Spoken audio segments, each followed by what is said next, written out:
is emotional after you have a kid.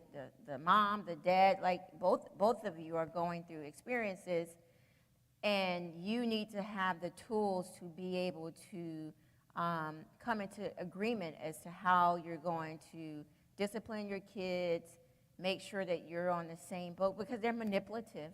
Like, they will, and I had to learn that. I'm mama, so, when he wants to, discipline, and, they're coming to me and saying otherwise, like, I had to grow in that area, because that was definitely a struggle for me, not purposely putting the kids in front of him, particularly because we both came from single parent households.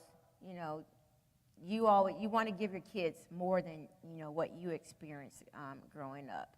And if you allow the focus to be removed from your partner and onto your kids, it leads to a lot of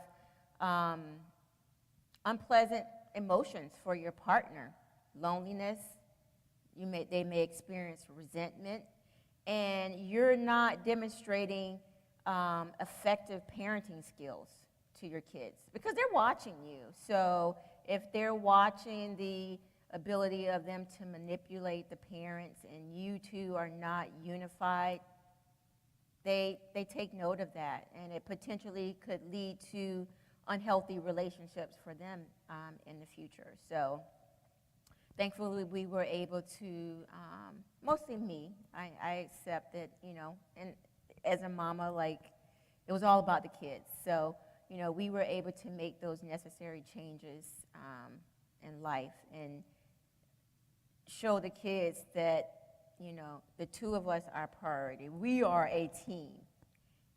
And we love you all, letting them know that we love them, but, we are a united team. So understanding that you guys are gone and we are remaining together.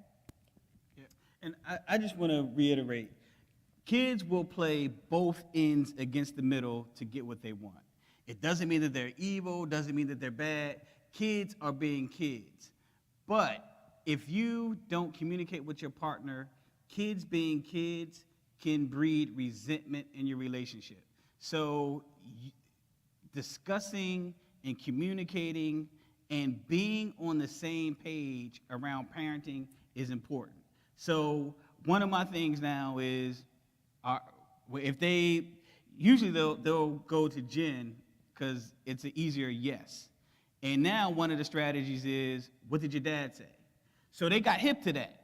And then they would come to me, then they would go to Jen and be like, Dad said yeah, but then they would come to me and say, Mom said yeah. So we're backdoor communicating, like, all right, did they come to you? Or everybody, same room, same time, let's talk about this in the front, in the open. It's important that you develop effective communication strategies for the family to protect your marriage. Next slide.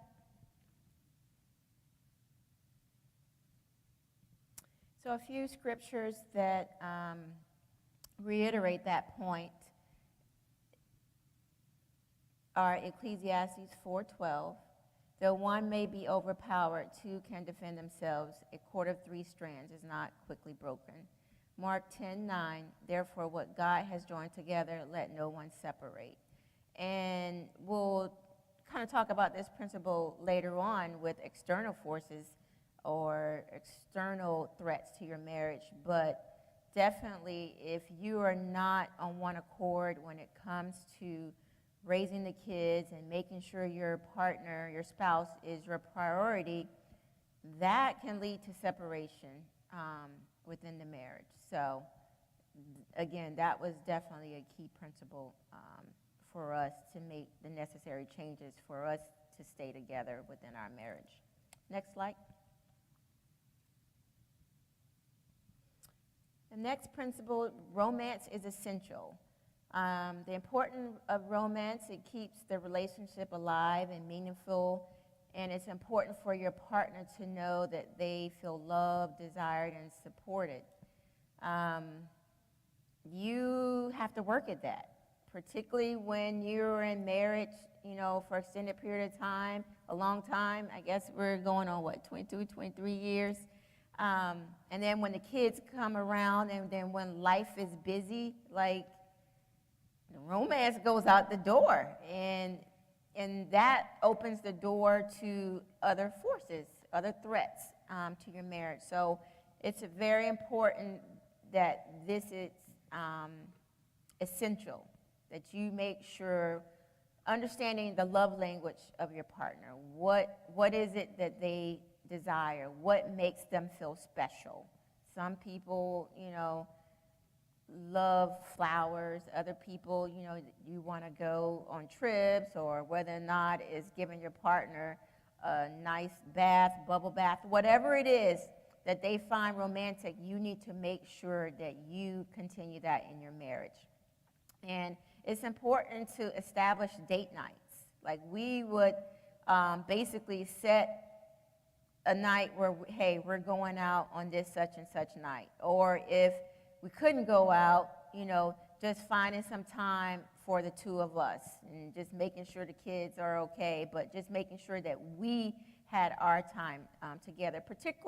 Particularly with both of us having busy careers, that was hard. And then early on in our marriage, when we moved here, Greg was traveling back and forth. Like, we totally lacked in that area, because I'm trying to, raise the kids, and he's traveling back and forth and then working. So that was really difficult. But you need to make sure that you establish specific date nights, set up a time, date, and don't let anything interfere with that date night.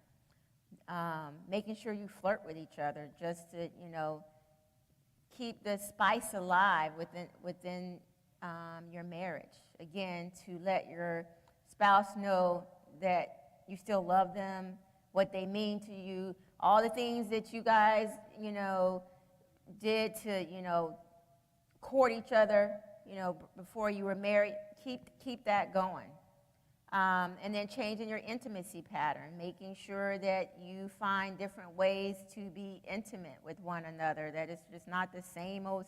Like, even if it's going to a local hotel. Can you say that differently?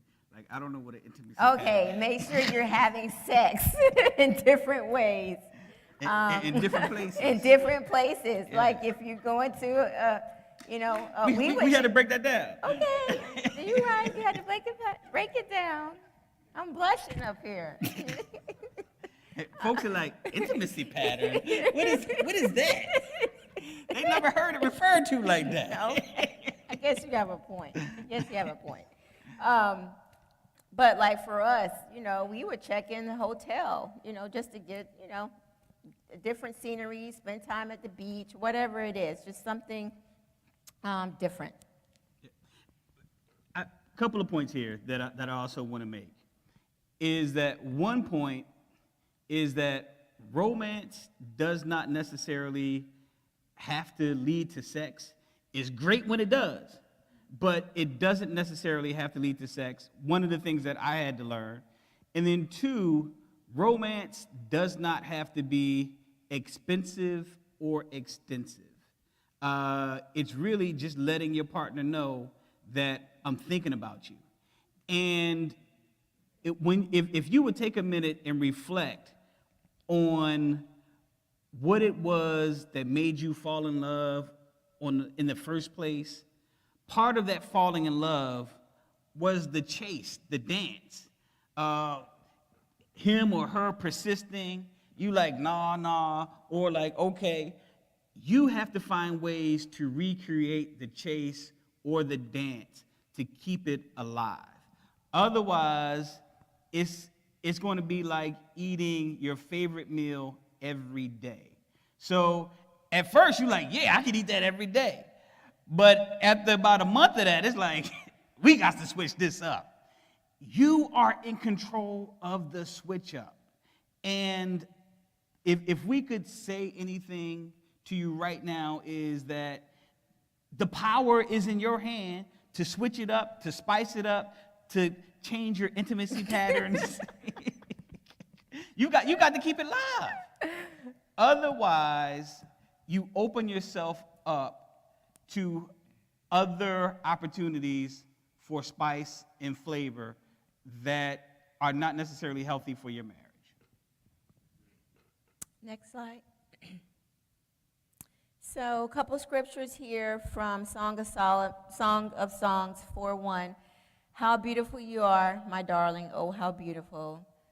Song of Songs 1:2. Let him kiss me with the kisses of his mouth, for your love is more delightful than wine. And this is just simply saying that, we need to, again, show our spouses how much they mean to us. And like Greg said, it doesn't always have to lead to sex, but just the romance of just knowing that you are loved, that you are important.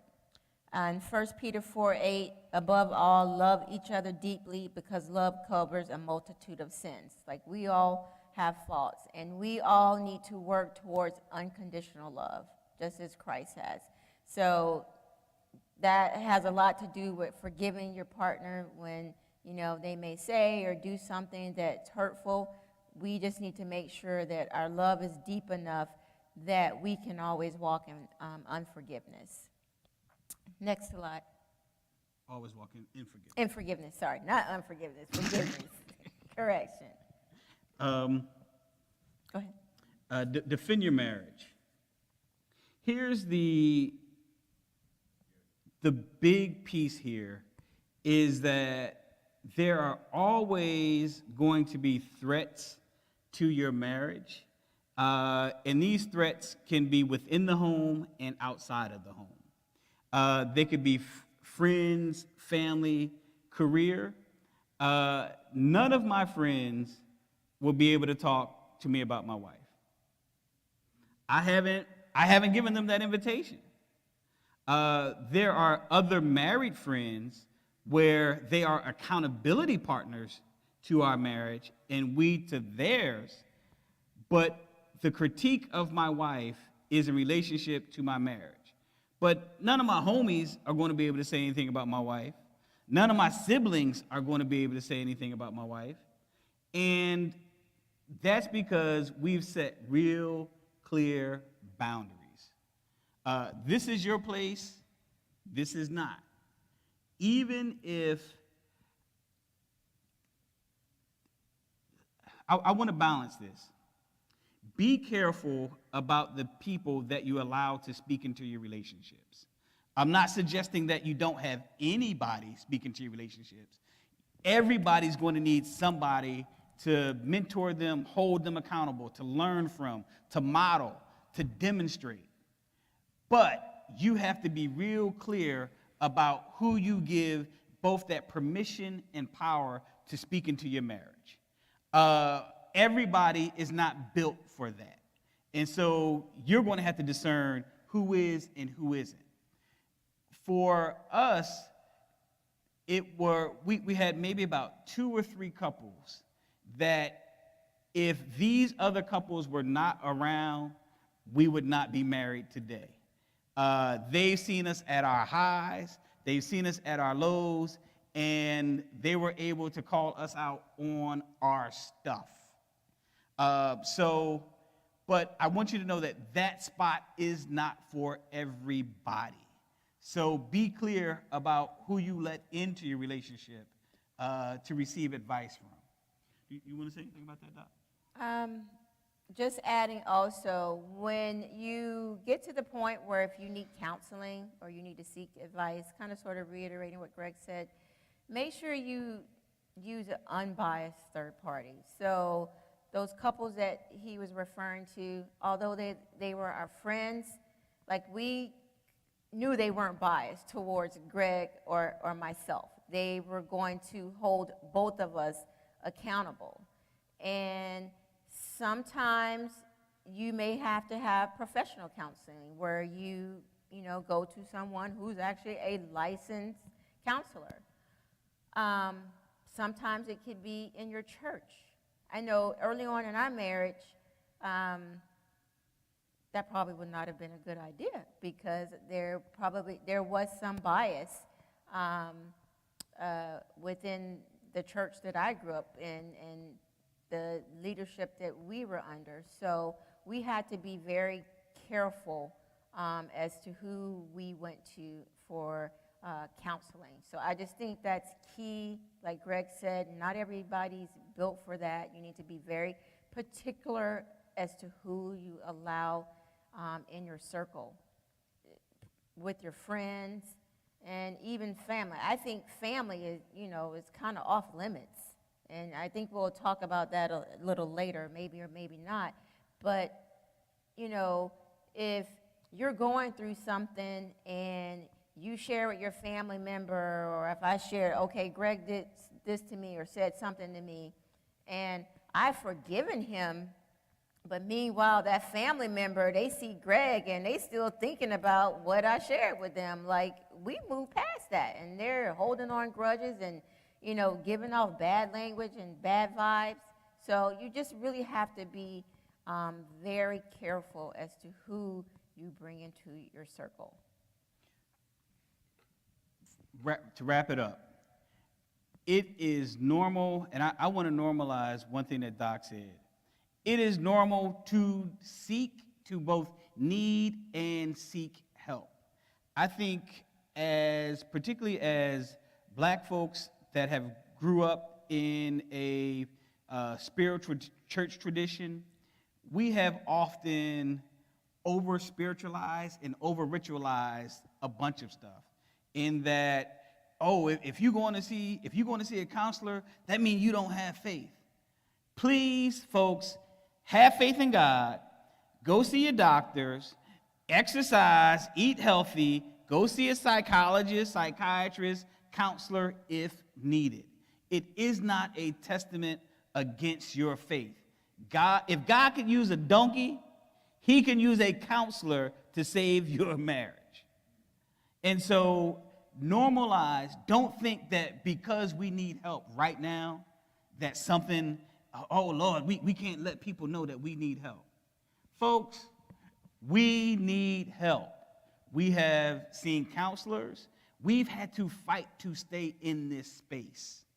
And marriage is like a roller coaster in many respects, just like life. Ups, downs, peaks, and valleys.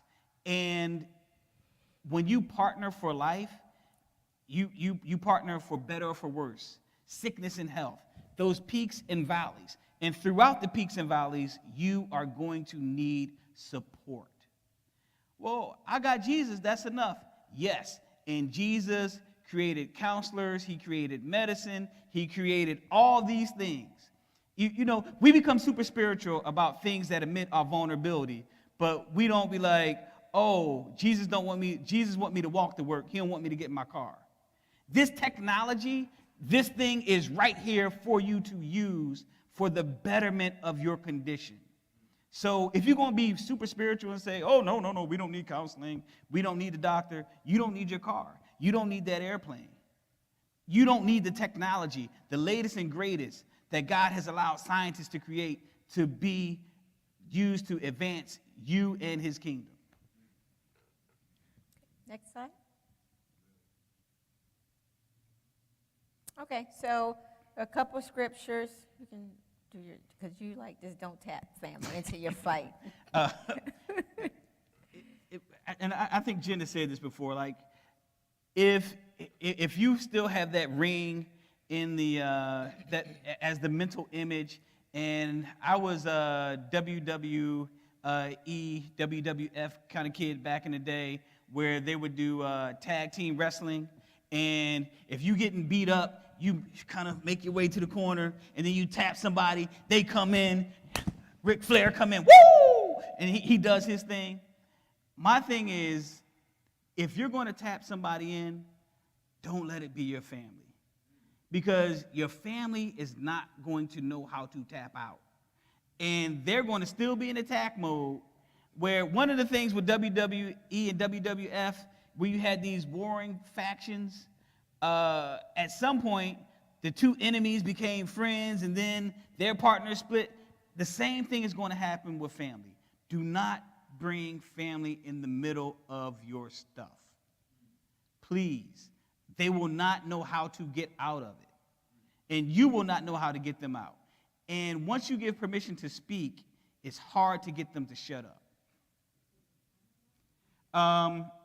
And we've covered a couple of these scriptures, but the one, Joshua 24:15. But as for me and my house, we will serve the Lord. And Genesis 2:24. For this reason, man shall leave his father and his mother, and shall be joined to his wife, and they shall become one flesh. Leave and cleave. Next slide. Here's one of the principles that I think we begin to scratch the surface of when we were talking about seeking outside help and particularly professional help, is that we all bring baggage on our marriage trip or our marriage journey. So we all come with luggage. All right, well Doc, what is this luggage? What's in the bag? All of your past hurts, experiences, disappointments, mistrust, all of that stuff from past relationships.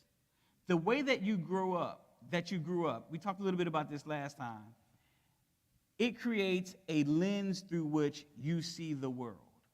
I grew up primarily without a father or in a home situation where either I had to be the one that folks depended on, but in many instances, I didn't have anyone to depend on.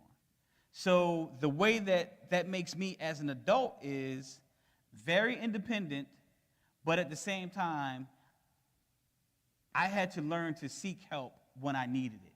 Where, one, just because I could do it alone didn't mean it was the smartest thing. Yeah, bruh, if your car stops, you possibly could push it along the side of the road and get it out the way. But if you had about 3 or 4 people, wouldn't that make it a lot easier? Wouldn't it be nicer to work smarter, not harder? And this scripture here just spoke to me in terms of when I was a child, I spake as a child, I understood as a child, I thought as a child. But when I became a man, I put away childish things. Childish things is not necessarily the mannerisms of childhood, but childish things is the baggage of childhood, where a lot of us are damaged in many ways from our childhoods. And how do we put away those things in ways that allow us to flourish in our marriage? And you are responsible for dealing with your luggage, and we all have luggage. And just because you age does not mean that you mature. And it's going to be important to understand that maturity allows you to self-appraise, look at self-critically, and say, I need help here. But it also allows you to listen to the perspective of others and say, Greg, you need help with this, or you need to do this. Where, as a function of being the oldest child and having to be dependent on a lot, I developed a voice and the way of being where I took responsibility for things. I have a strong presence where I'm going to get stuff done. But at times when I'm arguing with my wife or we're having a difference of opinion, that strong presence coupled with the way that I've been trained in school, it's all about presenting a sound argument, logic, this, and this, and this, where I was so well defended that she could never win, even when I was wrong. And I had to figure out a way to tone down, one, what I learned as a child, but two, what I learned as a professional, and just listen.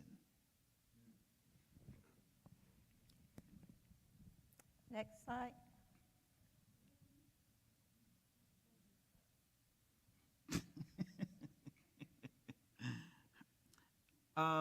You want to? Yeah, go ahead. Whether it's sex, money, disagreements, children, blended family, you have to be clear about how you're going to engage. One of the things that I wish I would have done earlier on was, in many ways, we let stuff just happen. And spontaneity is good. But at the same time, we could have been much more strategic about what we were going to allow to happen and what we weren't going to allow to happen. Rather than sort of, it's the difference between you having conversations up front about what you will accept, what you won't accept, how you will accept it, how you will reject it, is the difference between stuff happening to you versus you making things happen. And I'm not saying that when you start to make things happen, that it automatically stops stuff happening to you, but there is a balance and an ebb and flow where you can maximize the control of things that are in your control. And next slide.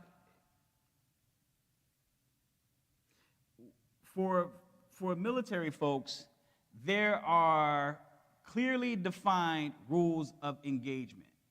If this happens, then we can do this, but we can't cross this line. If this happens, we have to then go through diplomatic channels to figure out what that really means. So there are all these preset criteria for how you respond.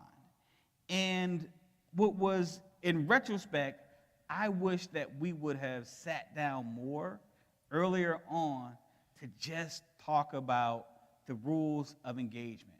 Yo, how should we handle this?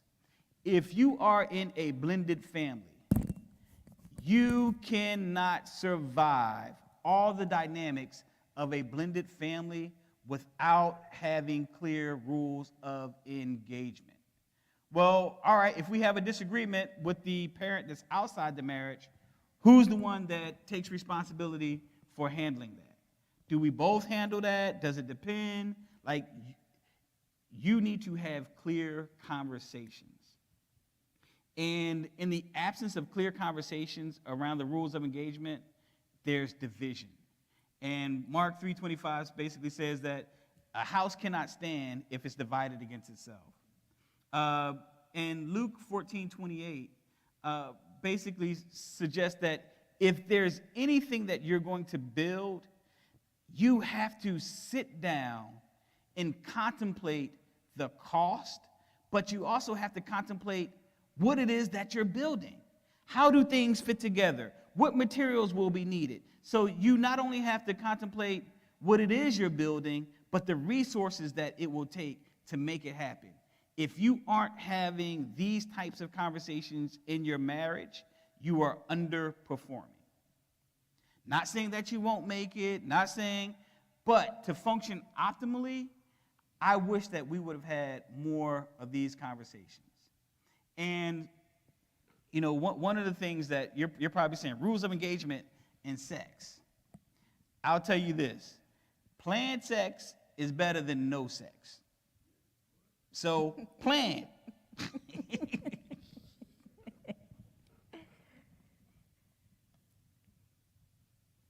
Next slide.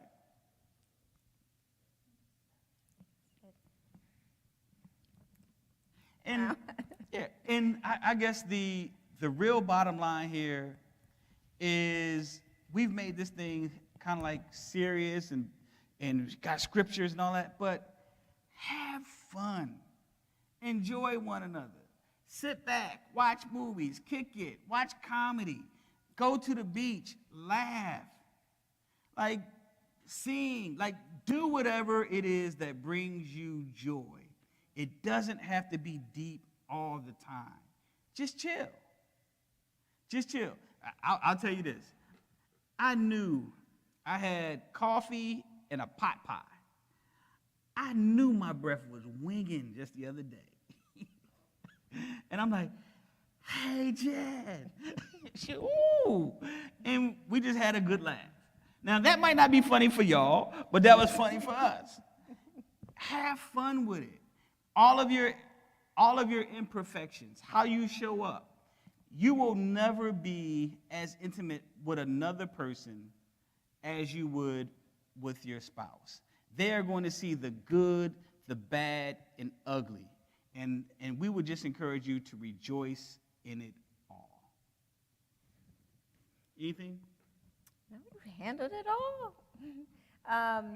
If anyone has any questions here in the sanctuary or on Zoom, please, we would again love the interaction. And again, we hope this was beneficial to each of you.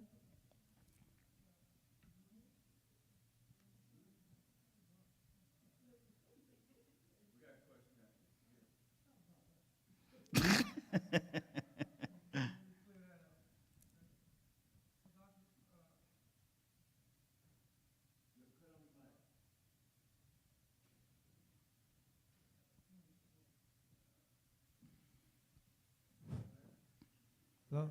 Hello? It's on. So, doctor, let's say, what would you advise a young military couple where, in a situation where the young man is in the military and the wife is not, and he's taking her to his first assignment away from the security of her family, and they don't have a strong foundation, and they're just young in marriage? Would you advise counseling, or would you just say you just haven't lived, you just haven't been married long enough to understand? Okay. Or how to fight fair? Right. The question is, say you have a military family, young, newly married, wife relocates to somewhere. With the husband, what is our recommendation in terms of both counseling and lived experience? One, I think marriage is hard in and of itself in terms of the stressors that just go with just being married. Military marriages are even harder given the stressors of service, hence the disproportionate divorce rates for those that are in the military. One, I would say counseling is going to be extremely important. But two, you're going to have to be strategic about, one, finding ways to stay connected with other folks outside the marriage, so you have some type of social life where the move does not put more stress on the husband to entertain you or the non-traveling spouse to entertain you. So counseling is going to be important, but also finding things to work on yourself, work on the marriage in very deliberate ways. Is now an opportunity to go to school? Is now an opportunity to get more involved in the new community? For some people, staying at home would be great. For others, it would drive them batty. So that person would have to find, in addition to, I think counseling for the marriage is always good, but in addition to that is finding ways to connect with community, in addition to sort of being open and clear that this is a new marriage. Yeah, thank you. Great question. Any other questions for those on Zoom?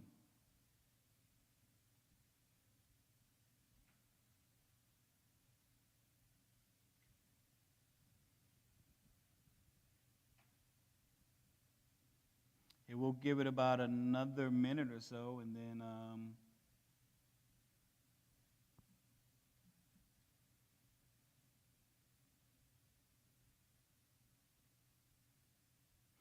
hey, Doc, I have a question for you. I don't know if I want to answer it. Just being real.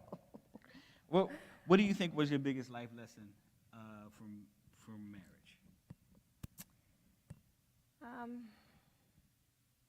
Probably the consequences of ineffective communication.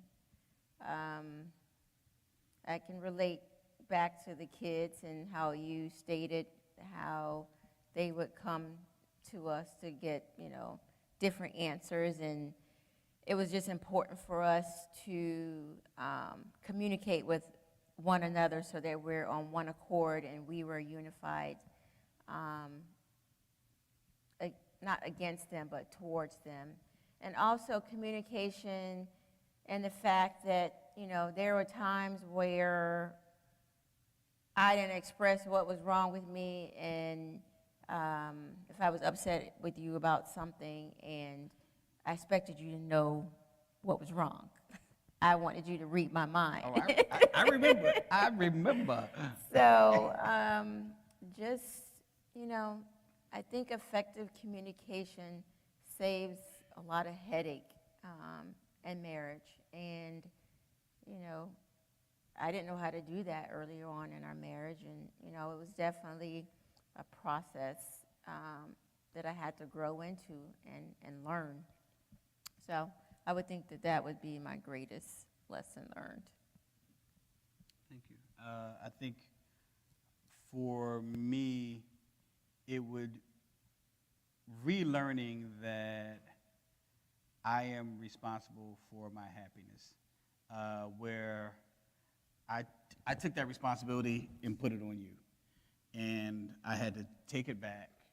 And guess what? I became more happy when I took ownership of my happiness. There's a question online that basically says, how often should a healthy couple be intimate with sex? You want to take this one, Dot? I don't think that there is a specific number for that. I think everyone is different. Different people have different sex drives. So I don't think you can give a general number for that. But what is key is that you are satisfying your partner, okay? And again, like Greg said, planned sex is better than no sex. I mean, if you have to plan it, block out the time because of all the other factors in your life, then so be it. And it's also important for spouses to know that you need to pull your weight in your marriage, because I know for me, like, I had so much going on. Like, that was the last thing I was thinking about. I'm like, I got to work, I got the kids, I got to clean, I got to do this and this. And if you feel so overwhelmed, that's not your priority. And, that's where Greg picked up, and you need to ease the burden for your partner. And like I said, I don't think there's a specific number like that. You just need to make sure the two of you are pleased sexually, whether or not, if that's one time a week or if it's 5 times a day, like whatever it is. So I think that's very individualized. Yeah, I would definitely agree. And to your point, particularly, one of the interesting things sociologically is that this current American generation, for maybe the last 2 to 3 generations, are having less sex than the previous generation. And a lot of that is that we've just become too busy, and we've found other ways to replace intimacy, TV, phone, etc.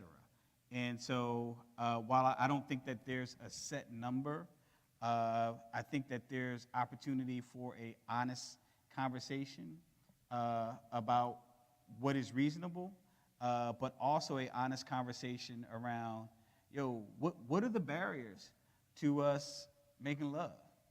And how do we remove some of those barriers? And that will require honest conversation. Okay, we have another question. What advice do you have for single people who are dating, and what to look for in finding the right person? What characteristics to look for? I think you can speak to that as far as your non-negotiables. Yeah, that's exactly what I was thinking of. For me, For single folks, my suggestion is one, that you give up on the fairy tales. There are no perfect people, including you. But at the same time, you are clear about what are your non-negotiables.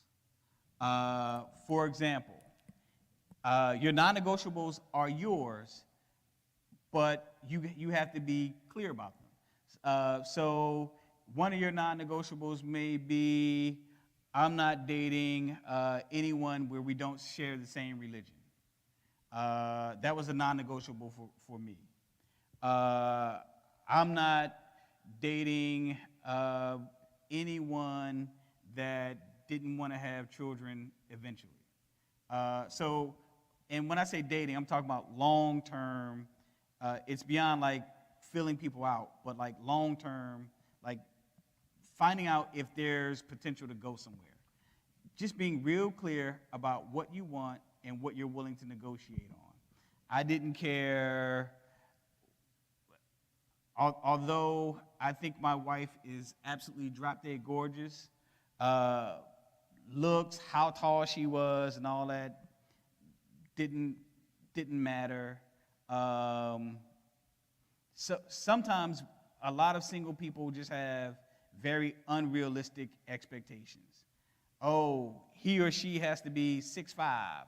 They gotta have 6 figures, and they gotta have a Maserati. All that stuff is nice, but here's what we know about psychology. Like attracts like. So if you're not driving a Maserati, chances are you're not going to attract somebody driving a Maserati. If you're not making 6 figures, chances are you're not going to attract somebody making 6 figures. There's some interesting psychological studies that basically have people rate one another blindly. So you don't know another person's number. So say you rate folks from 1 to 10. And what they found was that when they allowed people to connect in this experiment, nobody jumped more than 2 points. So you weren't finding 4s with 10s. You were finding 6s. Highest they got was an 8. You might find an 8 with a 9. But everybody stayed fairly consistent with their rating. So I would say be what you want to attract. That was good. That's great. Yes, sir. No, it's not about 6 figures. So you mentioned earlier about effective communication. I think this is probably more about ineffective communication. So if my wife comes to me with something, so I automatically go into, I guess, husband mode where it's that she wants me to fix it. So, and then you mentioned sometimes just listen. So how do you differentiate between what needs to be fixed and what needs to be listened to? I struggle. So the question is, how do you not go into husband mode and want to fix everything, and know how do you know when your wife just want to be listened to versus she's seeking help and advice? Like, hey, help me fix this. And one of the things that I've asked is, help me understand what you're asking me. What do you want? And so there are times where I just listen, and it's like, oh, you don't have nothing to say? Right. Like I'm just listening. I'm just listening. So you have to tell me what you want. What I don't want to do is assume. So if you want me to respond and help you problem solve, please tell me. What I don't want to do is just jump in like blah blah blah. And it's one of the things that we too are evolving in, because this is like, oh, you always think I want you to fix something. I just want you to listen. All right, I'm listening. Oh, you ain't got nothing to say? It's like, which one you want, baby? Tell me which one you want. And just being comfortable with which one you want. And also understanding, too, that sometimes like us, our spouses don't know what they want. And it's not a male-female thing, because there are times where I don't know what I want. And just having both partners open with that allowance. Like, sometimes you just don't know. It just is what it is. Yeah, there's another question. Should married couples combine income? And this is an interesting question, because Greg and I were young. I think I was like 23, 24. He was 25 when we were married. And again, we both were on our way to grad school, so we were both college students with Broke. nothing, no resources. So everything that we have earned, we earned together. So there was never, this is mine, that's yours. Because we grew into our own, grew into everything together. And I really feel that alleviated a lot of financial and money arguments. Like, I mean, money is money the top reason for divorce? So that eliminated a lot of issues for us. And I guess it's harder to say what individuals should do if you're already established in your career, both of you all, and you're combining households and incomes. My experience would be there's no separation. What's yours is mine. What's mine is yours, regardless if, what you're bringing into the marriage. That's just kind of, because I just feel like how can the two of you become one if you're having separate incomes? Like the two don't, go together. So I just think again, this is my personal opinion, that it just alleviates a lot of issues. But, I know a lot of couples where she has her bank account and he has his bank account, and I pay for this bills, you pay for that bills, and, so. Yeah. And I would piggyback off of Jen and say, it depends on what you all can live with. Where your buggy don't have to ride like mine as long as it rides. And so if you all can be clear and honest about income, how it's spent, what's spent, and the rules around spending, what that looks like can be up to you. But if you find yourself having to hide money, hide when you spend money, having very different opinions or philosophies around money, that's something that you all are going to have to work at intentionally. So one of the things that we did early on was, I grew up very poor, and I vowed never to go back. And almost to the point where, like, man, I ain't buying that. Or if it depreciates in value, I'm not buying it new. It has to be part of a broader financial strategy for me. Jen had a different orientation early on. Mm-hmm. And we developed a rule where if it was X amount of dollars, we didn't have to clear it with the other person. So $100, you drop $100, it is what it is. But if it was more than that, this was something that we had to come to a decision on. And I don't even know what that amount is now, just because we don't think about it. It's now about trying to stack it or create experiences. But if you find yourself having to hide money and not be transparent, you probably need to develop a better strategy. Okay, next question. Can you speak on expectations from each other?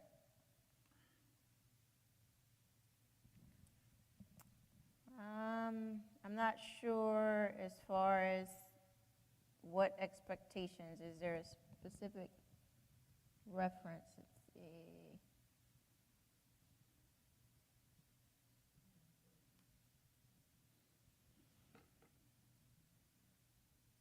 Expectations.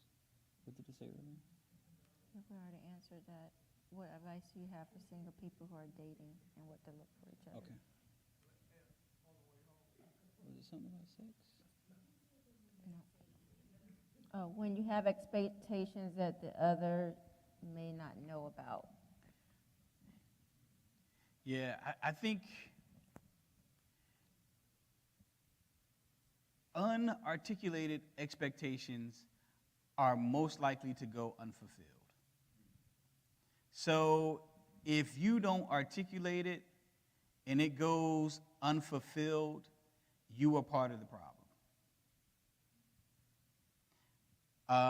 And you can't fully put it on that person to know what you are expecting. And that disappointment that you're feeling, unmet expectations always result in disappointment. And that disappointment is you're part of the reason for it. And so I would suggest that you just have to be clear with yourself about your non-negotiables in terms of what you expect and whether or not that person can meet them or not. So it's one thing if they're unarticulated and not met. You have to assume part of that responsibility. But if they are articulated expectations and unmet, that's a different type of conversation, particularly if this is a dating scenario. You really have to ask yourself, is this something that the person is likely to grow into or not? Chances are not. Does that really matter for you? One of the things that I've learned, and it would have saved me a lot of heartache, frustration, time, effort, energy, and some heartache, time, frustration, energy as well. You can't change nobody but you. And even changing yourself is hard. Look, I said I'll keep it 100 with y'all. I said, look, man, I want to lose 20 pounds. You know what I had for breakfast? A donut. Self-change is hard, but we delude ourselves into thinking that we can change other folks. You cannot. So be clear about the expectations, but also be clear about the person's ability to meet them or their desire to be responsive to them. And that's a conversation that you're going to have to have with them and yourself.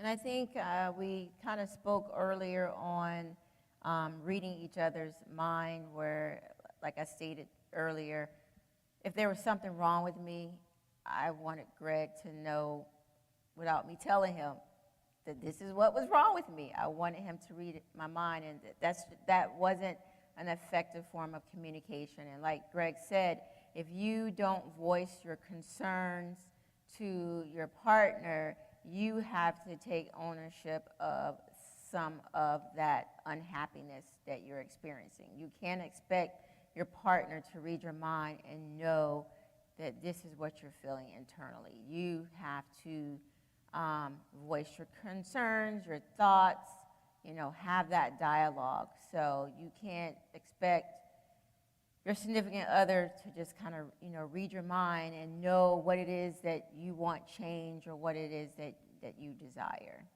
So don't assume that the other person knows what's going on in your head. Great answer.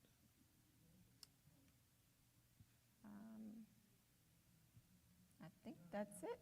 Did we miss one? Were there any other unanswered questions on Zoom? I think we tried to answer everything.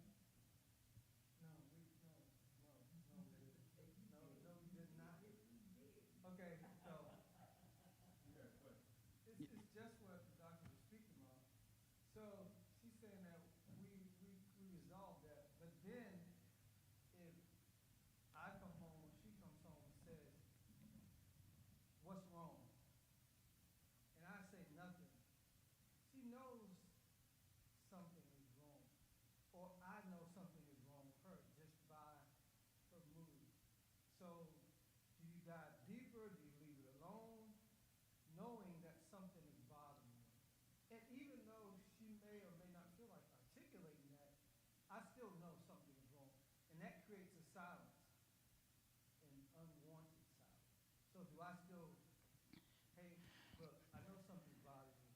What is it? You want to talk about it? What is it? Okay. For those folks on Zoom, the question was husband, wife. Husband knows that something's wrong just because the wife's affect is off. And he says, "Baby, what's wrong?"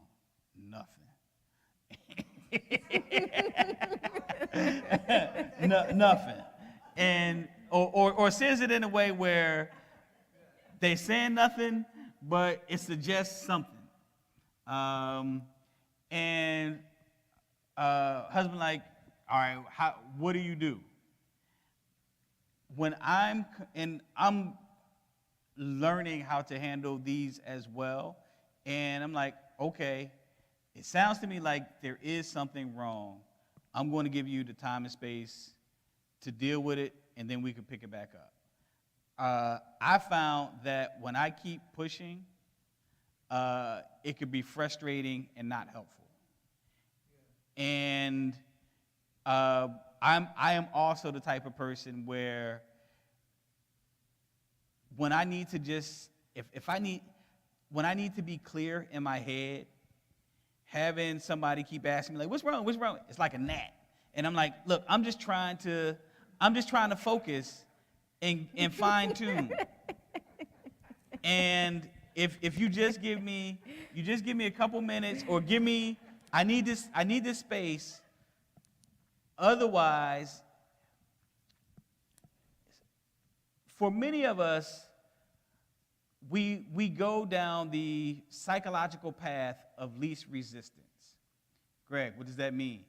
A lot of times, it's easier to lash out and talk about A when B is really the problem, because A is easy. Stop asking me. And now both of us heated. I'm mad. I can act like I'm mad about A, but it's really B that's the problem. And A distracts me from really getting to what the real psychological work, the real thinking, the real thought, the real prayer that needs to happen. So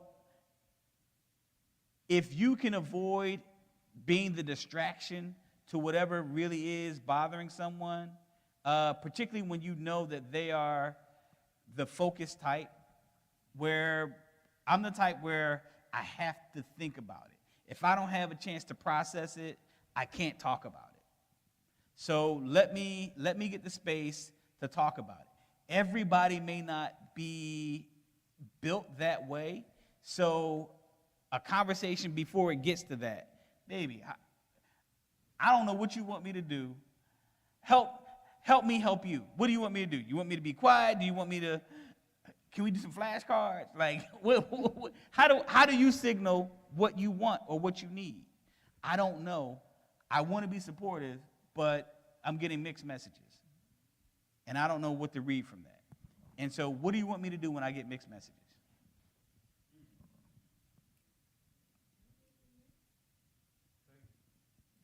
I